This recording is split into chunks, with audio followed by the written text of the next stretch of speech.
Alhamdulillah Rabbil Alamin. Sallallahu wasallam ala Sayyidina Muhammadin wa ala alihi wa sahbihi ajma'in wa man tabi'ahum bi ihsanin ila yaumiddin. Amma ba'd.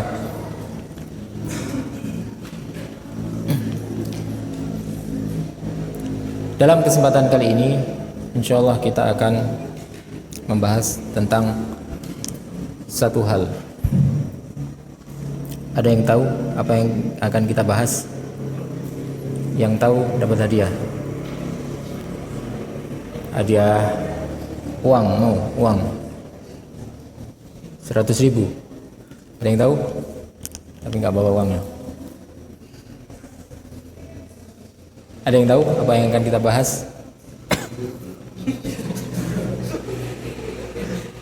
Hampir, tapi nggak tepat. Yang akan kita bahas adalah tentang satu ibadah yang mungkin jarang kita anggap itu sebagai ibadah. Padahal itu adalah ibadah yang besar. Ibadah yang pahalanya mengalahkan semua ibadah-ibadah yang mungkin pernah kita lakukan atau pernah kita dengar tentang pahalanya. Apa itu? Ada yang tahu apa yang akan kita bahas? Kita tidak tahu apa yang akan dibahas oleh seorang pengajar, karena yang akan dibahas oleh pengajar itu termasuk dalam hal yang gaib. Bagaimana yang ditanyakan kemarin, hal gaib itu hal yang tidak kita saksikan, tidak kita lihat, itu gaib. Makanya orang yang tidak hadir itu namanya gaib, karena dia tidak ada, tidak berada di hadapan kita, gaib. Makanya kalau kita mengaku bahwa kita tahu apa yang akan diajar oleh guru, itu berarti salah satu bagian dari mengaku mengetahui hal yang gaib. Hukumnya boleh tidak?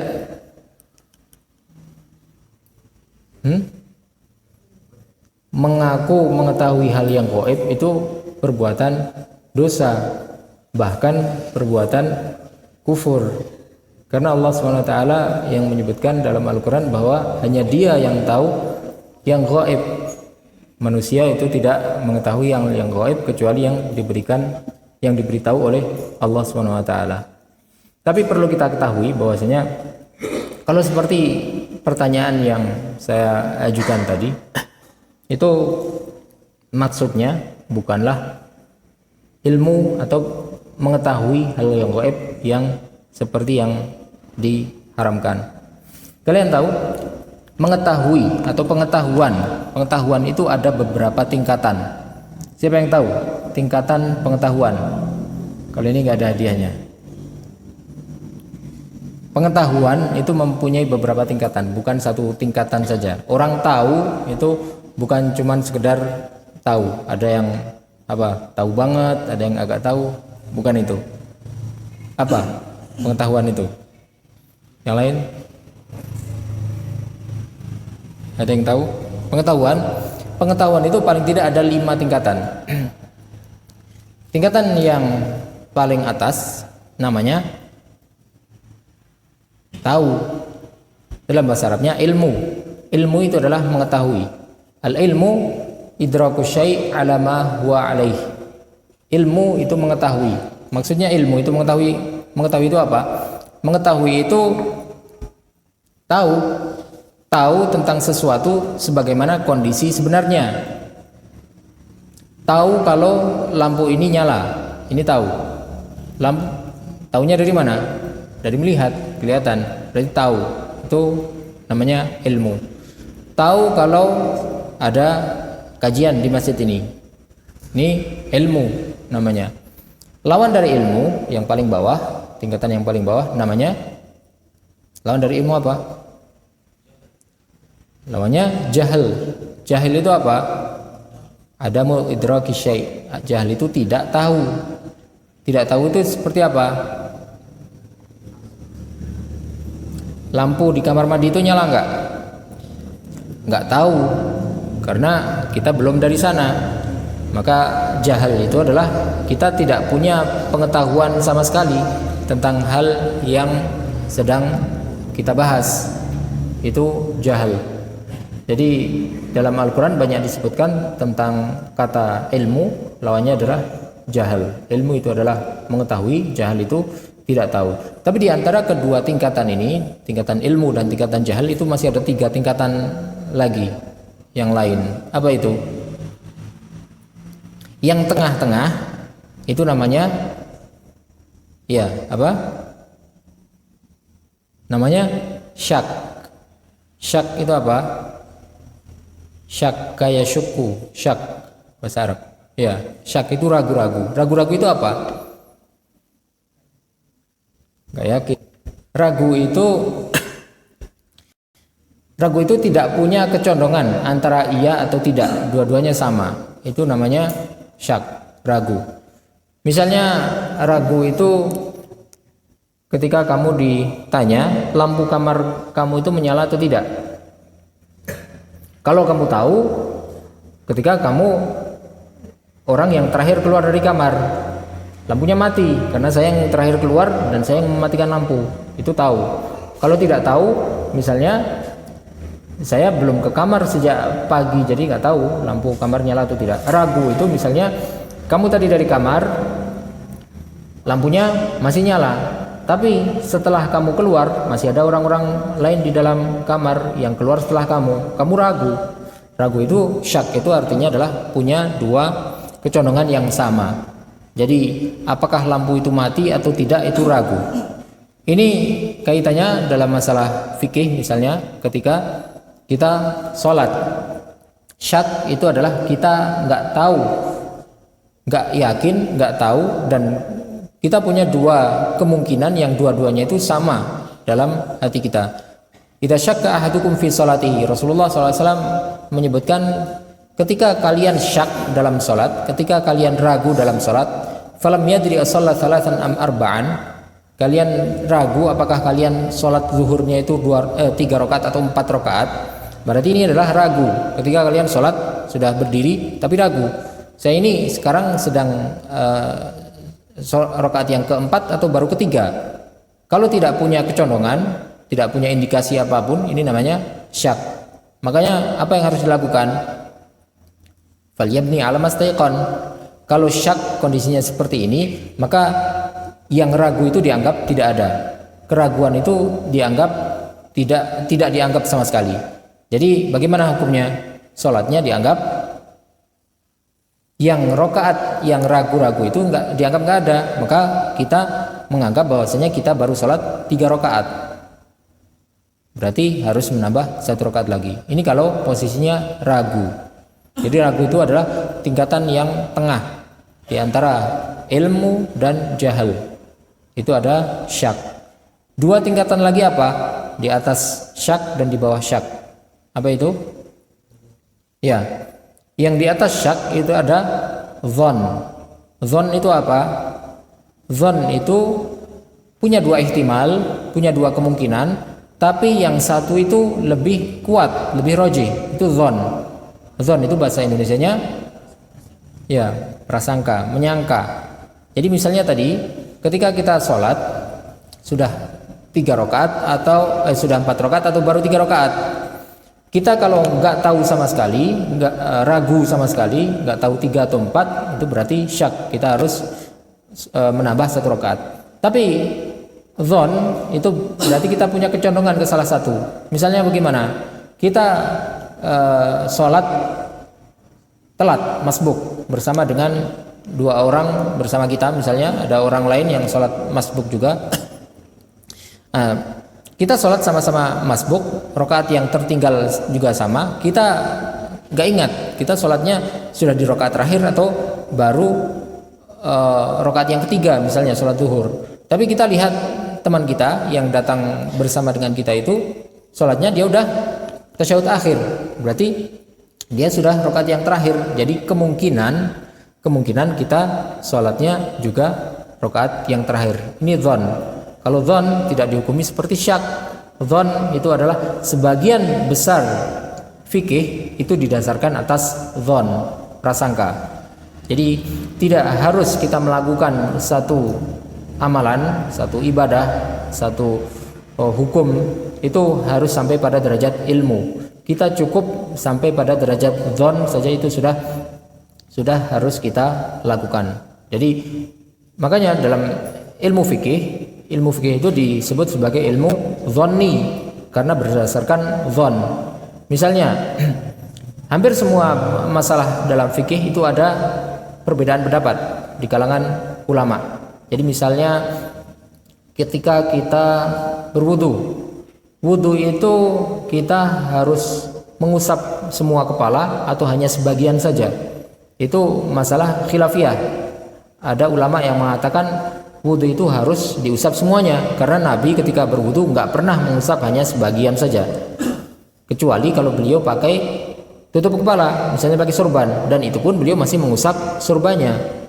Tidak pernah ada satu hadis pun yang menyebutkan bahwa Nabi ketika wudu hanya mengusap sebagian saja, misalnya bagian depan saja. Tapi ada sebagian ulama yang menyebutkan bahwa yang wajib ketika berwudu itu hanya mengusap sebagian saja. Dasarnya apa? Karena Allah SWT menyebutkan dalam Al-Quran ketika menyebutkan tentang perintah untuk berwudu, wamsahu biru'usikum, dan usapkan dengan kepala kalian. Bi di sini adalah bi tab'id. Bi yang menunjukkan arti sebagian. Usaplah sebagian kepala saja. Maka sebagian ulama menyebutkan bahwa yang wajib itu hanya sebagian saja. Sebagian itu berapa? Berapanya itu juga ada beda pendapat. Apakah satu helai, 3 helai rambut, atau harus setengah atau seperempat, atau bagian depan saja? Ini adalah masalah khilafiyah, perbedaan pendapat di kalangan ulama. Mana yang harus kita lakukan? Kita melakukan yang kita dzon, yang kita anggap bahwa itu adalah yang benar. Karena kita tidak bisa sampai kepada derajat ilmu. Kita tidak tahu sebenarnya yang benar di sisi Allah itu yang mana. Tapi kita punya dzon, kita punya prasangka yang diperintahkan oleh Allah itu yang ini. Maka itu yang kita lakukan. Ini dzon, dan semua pembahasan fikih itu hampir semua pembahasan fikih itu didasarkan pada dzon. Kita melakukan hal-hal hukum-hukum yang kita dzon, kita sangka, kita anggap itu adalah hukum Allah SWT. Kebalikan dari dzon, derajat yang keempat, lawan dari dzon itu adalah apa? Waham. Waham itu lawan dari dzon. Jadi kalau dzon itu kita punya dua ihtimal, dua kemungkinan. Yang kita condong, kita anggap itu yang benar, itu dzon. Tapi yang kita anggap itu salah, itu waham. Jadi misalnya tadi kita sholat, apakah kita sholat 3 rakaat atau 4 rakaat? Kalau kita punya dua kemungkinan yang sama-sama tingkatannya, kita nggak punya kecondongan apakah kita sholat sudah 3 rakaat atau 4 rakaat, kita syak. Tapi kalau kita punya kecondongan, misalnya teman saya sudah tahiyat akhir, berarti saya ini kemungkinan dzon saya ini adalah rakaat yang keempat, maka wahamnya adalah baru sholat 3 rakaat, itu waham. Waham itu tidak dianggap. Jadi tingkatan ilmu itu ada 5. Yang paling atas itu adalah ilmu sendiri, tahu, idraku syai' ala ma huwa alaih, mengetahui. Bawahnya itu ada dzon, kita menyangka, jadi menyangka bahwa itu seperti itu. Di bawahnya lagi, yang tengah itu ada syak, ragu-ragu. Di bawahnya lagi ada waham. Jadi kemungkinan yang kita sendiri tidak condong. Yang terakhir adalah jahal, kita tidak tahu sama sekali. Ilmu itu sendiri ada beberapa tingkatan juga. Jadi ketika kita mengatakan bahwasanya kita tahu lampu masjid ini menyala, taunya dari mana? Taunya dari melihat. Berbeda dengan ketika kita diberitahu oleh orang lain. Misalnya, lampu kamar kamu menyala atau tidak? Menyala. Tahu dari mana? Saya nggak lihat, tapi teman saya yang lihat, saya ngasih tahu ke saya. Itu juga ilmu, tapi ilmunya berbeda antara ilmu yang melihat langsung dengan yang diberitahu. Makanya dalam Al-Quran Allah SWT menyebutkan tingkatan ilmu itu juga ada beberapa tingkatan. Yang pertama apa? Namanya ilmul yakin, mengetahui dengan yakin. Dalam surat At-Takatsur Allah menyebutkan tentang akhirat, apa firman Allah? Kalla law ta'lamuna ilmal yaqin. Sekali-kali tidak. Kalla law ta'lamuna ilmal yaqin. Seandainya kalian mengetahui hal itu, ilmu yakin, mengetahui dengan yakin. Mengetahui dengan yakin atau ilmu yakin itu bagaimana? Ilmu yakin itu ketika kita diberitahu oleh orang yang jujur, orang yang terpercaya bahwa sesuatu itu terjadi atau sesuatu itu seperti ini, kita ilmu yakin. Contohnya seperti apa? Tentang akhirat. Akhirat itu kita tahu. Kita tahu ada surga, ada neraka. Itu bukan sekedar zon, tapi ilmu. Ilmunya namanya ilmu yakin. Kita tahu nanti di akhirat itu manusia akan dibangkitkan lagi. Kita tahu ada surga, ada neraka. Bagaimana kita bisa tahu hal yang seperti itu? Karena kita diberitahu oleh Allah lewat perantara nabinya, disebutkan dalam Al-Quran. Dan nabi itu adalah orang yang amin, yang tidak pernah berbohong sekalipun. Maka kita yakin bahwasanya ada surga, ada neraka, ada kebangkitan, ada hisab, ada pertanggungjawaban, ada mahsyar, ada sirat dan sebagainya. Itu adalah ilmu yakin. Kalla law ta'lamuna ilmal yakin. Yang kedua, lebih tinggi daripada ilmu yakin adalah ainul yakin. Ini juga disebutkan dalam surat yang sama. Apa bunyinya? Tsumma latarawunnaha ainal yakin. Masih membahas tentang akhirat. Di tingkatan yang pertama Allah SWT menyebutkan seandainya kalian tahu tentang akhirat itu dengan pengetahuan yang yakin. Tsumma latarawunnaha ainal yakin. Ainul yakin itu apa? Ketika kita melihat langsung dengan mata kepala sendiri. Allah berfirman, "Tsumma latarawunnaha ainal yakin." Kemudian kalian akan melihatnya, melihat akhirat, melihat neraka, melihat surga juga dengan ainul yakin.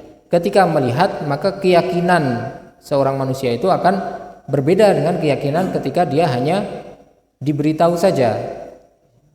Jadi ketika kamu tahu bahwasanya lampu di kamar itu menyala karena diberitahu oleh orang, tentu keyakinan yang kamu dapatkan itu berbeda ketika kamu kemudian kembali ke kamar dan melihat langsung. Ternyata memang lampunya menyala karena yang memberitahu itu orang yang jujur. Di akhirat kita di dunia ini kita sudah tahu ada surga, ada neraka. Kita ilmu yakin, kita pengetahuannya itu yakin.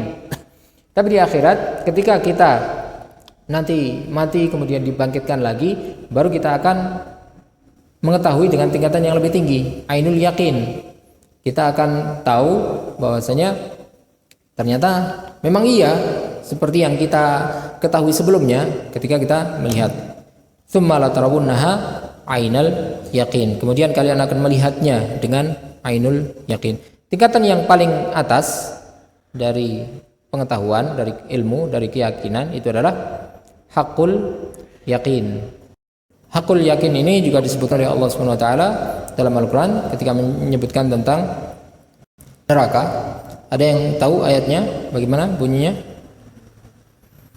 Hakul di surat Al-Waqi'ah. Wa amma in kana minal mukadzibin ad-dallin fanuzulun min hamim wa tasliyatu jahim inna hadza lahuwa haqqul yaqin. Ya, sampai di situ. Hakul yakin itu apa? Allah SWT menyebutkan tentang orang-orang yang mendustakan ayat-ayatnya. Wa ma in kana minal mukadzibin ad-dallin, orang-orang yang mendustakan ayat Allah dan orang-orang yang tersesat, apa balasannya? Fanuzulum min hamim, mereka akan mendapatkan tempat kembali yang terbuat dari api yang panas, jadi air yang mendidih. Wa tasliyatu jahim, dan mereka akan masuk ke dalam jahim, ke dalam neraka. Baru setelah itu Allah berfirman, inna hadza lahuwa haqqul yaqin. Inilah hakul yakin. Hakul yakin itu ketika kita merasakan, maka itu disebut hakul yakin. Ketika kita masuk surga, semoga Allah memasukkan kita ke surga, maka kita baru akan mendapatkan yang namanya hakul yakin. Sekarang di dunia kita baru tahu bahwa ada surga dan neraka. Kita baru tingkatannya ilmu yakin.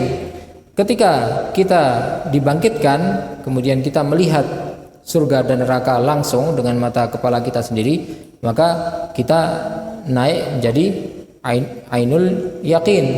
Kemudian ketika kita dimasukkan oleh Allah SWT ke dalam surga, maka baru kita akan mengetahui dengan sebenar-benarnya dengan hak bahwa ini itu benar, hakul yakin. Jadi tiga-tiganya ini merupakan tingkatan ilmu, tapi memiliki tingkatan yang berbeda. Jadi kembali ke pertanyaan tadi, apa yang akan kita bahas dalam kajian kali ini? Ada yang tahu? Yang tahu hanya Allah. Tapi kita bisa menyangka, kita bisa mengira, kita bisa menduga, dan itu bukan termasuk iddia ilmil ghaib, bukan termasuk mengaku mengetahui hal yang ghaib, karena yang kita sampaikan itu bukan ilmu, tapi kita hanya menyampaikan dzon, kemungkinan. Saya akan membahas tentang ini, kemungkinan itu bisa benar, bisa salah, itu dzon. Jadi apa yang akan kita bahas dalam kesempatan kali ini? Kita akan membahas tentang satu ibadah agung yang mungkin kita melalaikan kalau sebenarnya ibadah ini adalah ibadah yang pahalanya besar. Apa itu? Namanya dalam bahasa Arab namanya at-taubah.